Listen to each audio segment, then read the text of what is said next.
एक लड़की 21 साल की डरी सहमी सी शॉपिंग मॉल के दरवाजे पर जाकर खड़ी हो जाती है। धीरे धीरे कदम बढ़ा रही थी, लेकिन उसको डर लग रहा था अंदर से। न जाने किस बात का डर था।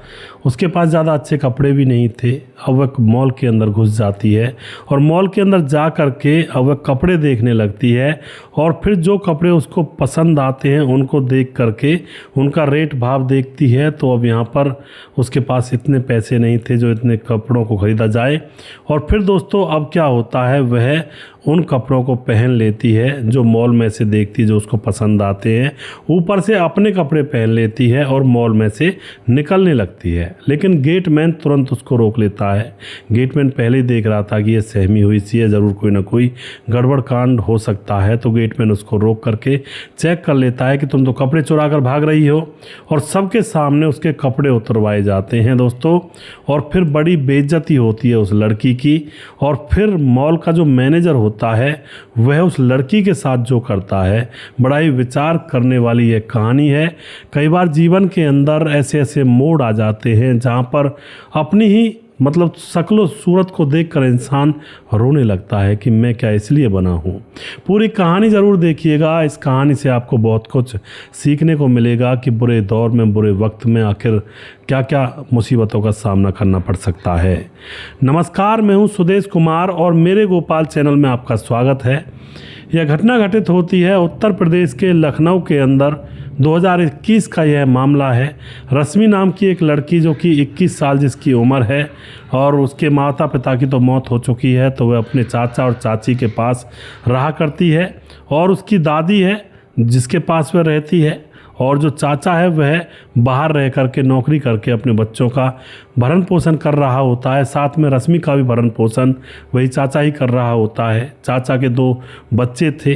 अब क्या होता है दोस्तों, यहाँ पर जो रश्मि होती है उसकी जो बुआ की लड़की थी उसकी शादी थी। और जो चाची थी वह नए कपड़ों का इंतज़ाम नहीं कर पा रही थी इस रश्मि के लिए। बोली थी भी रश्मि कि चाची मुझे नए कपड़े दिला दो, लेकिन चाची कहती है कि तुम क्या करोगी नए कपड़े पहन करके, और तुम शादी में मत जाओ। दरअसल चाची का सिस्टम ये था, रश्मि पर सारा काम करवाती, खाने के लिए कुछ अच्छा नहीं देती। और जो दादी थी वही अपनी बेटी रश्मि से प्यार करती थी, वो उसके लिए खाना भी अच्छा रख लेती थी। और चाची का तो ये सिस्टम था कि ये हमारे कलेजे पर पत्थर है, कब जाएगी, कब अपने घर शादी हो करके। इस तरह से चाची उस पर पूरा घर का काम बात बात पर डांट दिया करती, ना उसको अच्छे कपड़े पहनाया करती। इस तरह से मामला यहाँ पर चल रहा था। तो अब रश्मि की बुआ की लड़की की शादी थी, तो वहाँ पर रश्मि भी कहती है कि मैं अच्छे कपड़े पहन कर जाऊँगी, चाची मुझे अच्छे कपड़े दिला दो। लेकिन चाची उसे धमका देती है, कहती है कि तू कपड़े पहनने लायक नहीं है, तुम मत जा यहाँ पर और तू घर का काम कर लेना, हम हो आएंगे शादी में। रश्मि की आंखों में आंसू आ जाते हैं। दादी के पास बैठ जाती है। दादी सर पर हाथ फेरती है, कहती है कोई बात नहीं और ज़रूर काम हो जाएगा, तुम घबराओ मत। और उसके बाद चाची जब ये बोल देती है ना तुम्हारी क्या ज़रूरत है चलने की, उसके बाद यहाँ पर चाची शादी में निकलने के लिए अपने बच्चों को कपड़े दिलाने निकल जाती है बाज़ार की तरफ। अच्छे अच्छे कपड़े दिला कर लाती है और फिर उन कपड़ों को अपने बच्चों को घर लाकर पहना कर भी दिखाती है। इस सारे दृश्य को देखकर रश्मि का तो बस खून का पानी बन रहा था। वह अपने अंतर मन में गिलानी कर रही थी कि क्या मैंने जन्म किस लिए लिया है, क्या इसीलिए दुत्कारने के लिए लिया है जन्म। लेकिन अब करे भी तो करे क्या दोस्तों। अब यहाँ पर जो उसकी दादी होती है रश्मि की, वह कहती है कि तू घबरा मत, मेरे पास कुछ पेंशन के पैसे रखे हुए हैं। और फिर रश्मि को कुछ पैसे दे देती है। रश्मि उन पैसों को लेकर बहुत खुश हो जाती है। उसको बुआ की लड़की की शादी में जाना था, तो अब वह उसी शहर के मॉल पर निकल जाती है कपड़े लेने के लिए। पर दोस्तों वहाँ पर जैसे जाने के बाद कपड़े देखती है तो उनके भाव, उनके रेट बहुत ज़्यादा थे। और उसके पास दादी के दिए हुए कुछ पैसे थे, तो वह कपड़ों को खरीद नहीं सकती थी। सोचा मैं चेक कर लेती हूँ, तो चेक करने लगती है, पहन लेती है तो उसको बहुत अच्छे लगते हैं। और फिर अब वह बेचारी मजबूर थी या फिर कुछ और चक्कर हो सकता है, उसके मन में विचार आता है कि मैं ऐसे ही पहन कर निकल जाऊँ तो एक जोड़ी कपड़े और मुझे मिल जाएंगे। क्योंकि ये तो वैसे देंगे नहीं, ये तो बहुत ज़्यादा महंगे देंगे। तो वह उस कपड़े को पहन करके ऊपर से अपने कपड़े पहनकर वहाँ से निकलने लगती है, लेकिन यह पकड़ ली जाती है। और फिर दोस्तों अब क्या होता है, इसको पकड़ने के बाद इसके कपड़े उतारे जाते हैं उस चौकीदार के द्वारा। सबके सामने इसको बेइज्जत होना पड़ता है। आंखों से आंसू टपक रहे थे और जो मैनेजर था ऊपर बैठा हुआ सारा कुछ कैमरे में देख रहा था। लड़की का चेहरा उदास था। ज़्यादातर दोस्तों ये होता है, जो चोरी लड़कियां होती, चोरी करने वाली चोर होती हैं, उनके साथ अगर ऐसी घटना घट जाती है तो उनके चेहरे पर कोई ज़्यादा परेशानी के भाव नहीं होते, क्योंकि वो पहले से निश्चित होता है कि भाई हम तो चोरी करते हैं, चोरी करना हमारा काम है और पकड़े भी जाएंगे, इसमें कौन सी बड़ी बात है। लेकिन यह लड़की, इसका चेहरा बिल्कुल पीला पड़ गया था, शर्म के मारे पानी पानी हो रही थी और आंखों से आंसू बह रहे थे। और ऊपर जो मैनेजर था वह सारा नज़ारा कैमरे में बैठा हुआ देख रहा था। अब उसके बाद मैनेजर अपने पास ऊपर बुला लेता है इस लड़की को, वहाँ पर बिठाता है। मैनेजर का नाम होता है सम्राट। वह कुल ही 25 साल का था दोस्तों, पर वह होनहार लड़का था। अपने पास बिठा लेता है, कहता अपने माँ बाप को बुलाओ, लेकिन ये कहती है नहीं मेरे माँ बाप नहीं है जी, और फिर रोने लगती है। मैनेजर ने पूछा कि फिर किसको बुलाओगी, तुम्हारे घर में कौन है? कहती है मेरे चाचा चाची और मेरे दादी है, बस और कोई नहीं है। अब वह बोलती है कि मेरे माँ बाप तो है नहीं, चाचा चाची हैं और चाचा चाची के पास ही रहती हूँ, उनके टुकड़ों पर पलती हूँ। तो अब यहाँ पर जो मैनेजर होता है वह देखता है कि भाई ये लड़की चाचा चाची का नाम बताते हुए डर रही है, और फिर उससे और कुछ पूछता है तो बताती है अगर मेरे चाचा चाची को पता चल गया तो मुझे रहने नहीं देंगे, मैं रोड पर आ जाऊँगी, मैं ज़िंदगी कैसे काटूँगी, और मेरे पास पैसे भी नहीं है, मैं कैसे पैसे तुम्हें दे दूँ। और वह अपने जेब में से जो भी कुछ उसके पास दादी के दिए हुए पैसे थे उनको निकालती है और देने लगती है कि मेरे पास ये पैसे, इनको ले लो आप। लेकिन मैनेजर उन पैसों को नहीं लेता है। और उसके बाद दोस्तों जो मैनेजर होता है 1 घंटे तक इसको बिठाता है। 1 घंटे तक बिठाने के बाद सारी चीज़ें पूछ लेता है कि क्यों कपड़ा चुराया। बोलती है मेरी बुआ की लड़की की शादी थी, और तारीख भी बता देती है, उस तारीख को उस जगह पर मुझे अपनी बुआ की लड़की की शादी में जाना है। बुआ का नाम भी बता देती है। वो पूछ लेता है मैनेजर, फूफा का नाम भी बता देती है और अपना भी नाम बता देती है। अब तो दोस्तों यहाँ पर क्या होता है, जो ये लड़की होती है 1 घंटा इसको बिठाने के बाद अब वह जो मैनेजर होता है इसके ऊपर तरस खा जाता है और इसको छोड़ देता है। छोड़ने के बाद ये घर जाती है। घर जाकर दादी पूछती है कपड़े क्यों नहीं लाई, ये कहती है मुझे कोई पसंद नहीं आया। उस टाइम तो ये यही कह देती है पसंद नहीं आया। शादी के 4 दिन थे और शादी के 4 दिन जैसे ही नज़दीक आ रहे थे तो यहाँ पर एक लड़का आता है बाइक पर।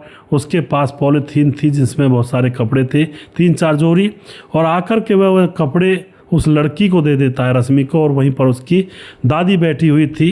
अब कपड़े 3 जोड़ी थे और उसके बाद अब वह उन कपड़ों को देखती है और उसमें कुछ पैसे भी रखे हुए थे। अब इन सारी चीज़ों को देखती है, दादी पूछती है ये क्या है, तो वह कहती है दादी मुझे तो नहीं पता, लेकिन उस पर जो मॉल का नाम लिखा हुआ था तो वह बताती कि इस मॉल में गई थी मैं और इस तरह से मैंने चोरी की थी, तो शायद उस मैनेजर ने कपड़े भेज दिए हैं तरस खा करके। इतने में दादी को जब पता लगता है तो उसके मुंह पर थप्पड़ मार देती है कि तूने चोरी की, हमने बचपन से तुझे चोरी करना सिखाया था क्या, तूने बेइज्जती करवा दी। वह कहती है दादी माँ मुझे माफ़ कर दो, पता नहीं कैसे हो ही गया, मेरे मन में शायद चाहत थी शादी में जाने की, पैसे इतने थे नहीं, शायद तब मेरा मन भटक गया, मुझे माफ़ कर दो। मैंने उनसे भी माफ़ी मांग ली थी।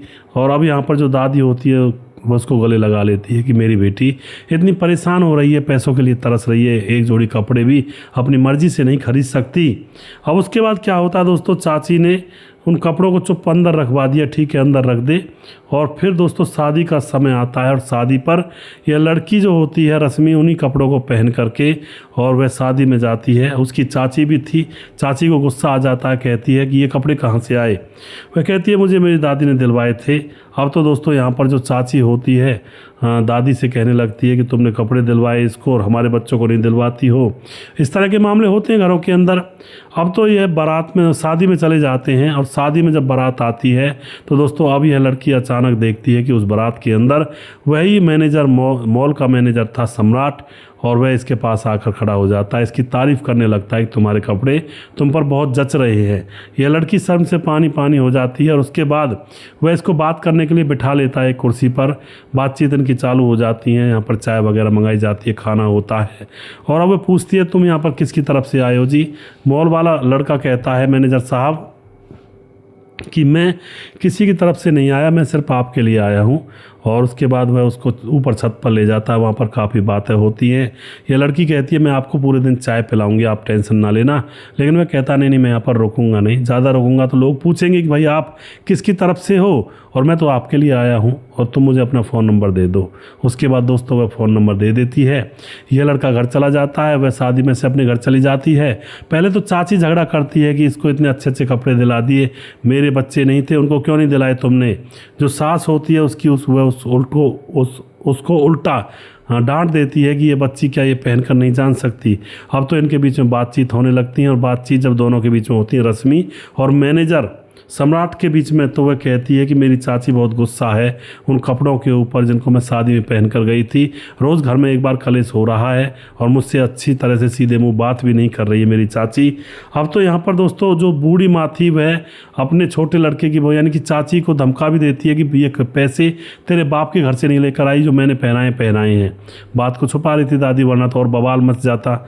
अब दोस्तों क्या होता है, इन दोनों की बात चलती रहती है। चाची की सारी बातों को यह लड़की रश्मि मैनेजर को बता दिया करती है। और अब दोस्तों यहाँ पर यह भी कहती है मेरा कोई नहीं है। अब सम्राट बोलता है कि देखो मेरी भी माँ नहीं है और मैं तुमसे शादी करना चाहता हूँ, मैं जानता हूँ बिना माँ बाप के दर्द कैसा होता है। अब तो यह जैसे कहता है, लड़की कहती है चाची नहीं मानेगी, लेकिन वह लड़का कहता है नहीं मैं मना लूँगा, इतना अच्छा लड़का हूँ मैं, कोई मेरे पास कमी नहीं है, नौकरी भी अच्छी है, घर भी ठीक ठाक है। लेकिन दोस्तों आपको पता है चाची अगर उस लड़की के लिए यह रिश्ता आता उसको पसंद क्यों करती। भाई उस लड़की को जिसको ठोकरों में रख रही है उसको इतना अच्छा वर मिल जाए, सुंदर पति मिल जाए, उसका घर अच्छे से बस जाए, चाची को ऐसे सहन कैसे होगा जो जलती हो। तो अब यहाँ पर क्या होता है दोस्तों, जो सम्राट होता है दादी से बात करवाने की कहता है, तो वह दादी से बात करता है, बताता है दादी मेरे मम्मी पापा बचपन में गुजर गए थे, मैं नौकरी कर रहा हूँ 30-35 हज़ार रुपये की, और बहुत अच्छी नौकरी मेरी चल रही है, पढ़ा लिखा हूँ और कोई दिक्कत नहीं है, आपकी बेटी को मैं कोई भी दुखी नहीं रखूँगा। अब जो दादी होती है वह उससे कह देती ठीक है बेटा तुम चिंता मत करो, मैं धीरे धीरे बनाती हूँ जुगाड़। अब तो उसके बाद जो दादी होती है पूरे घर में अब यह कहने लगती है कि मैंने एक लड़का ढूंढा है, मेरी नज़र में है, हमारे दूर का रिश्तेदार है और बहुत ही अच्छा लड़का है। ये नहीं कहती है कि ये लड़की गई थी इन दोनों को प्यार हो गया है, यह कहती है कि मेरे दूर का रिश्तेदार है, उसने मुझे बताया है, लड़का मॉल में काम करता है, बहुत अच्छा लड़का है। अब तो छोटे बेटे के सामने ये बातें रखी जाती हैं। जो इस लड़की का चाचा था वह देखता है, भाई चाचा को बुरी नहीं लगती थी वह बेटी, वह देखता है लड़का अच्छा खाता कमाता है, और उसके बाद वह ये कहता है चाचा ये तो दहेज मांगेगा। लेकिन दादी कहती है नहीं दहेज कुछ नहीं मांगेगा, जो तुम दे दोगे मुट्ठी बांधकर वो तो ले लेगा, बाकी इसके बाद कोई डिमांड नहीं करेगा। और अब तो ना चाची को खबर थी ना चाचा को खबर थी, और उसके बाद इनकी शादी करवा दी जाती है। शादी के बाद जब बच्चा पैदा हो जाता है लड़की को खुशी से अपने पति के साथ रहती है, रहने सहने का स्टाइल बदल चुका था, जब भी अपनी दादी के पास आती तो कार में बैठकर आती, अब तो चाची जल भुनकर राख हो जाया करती।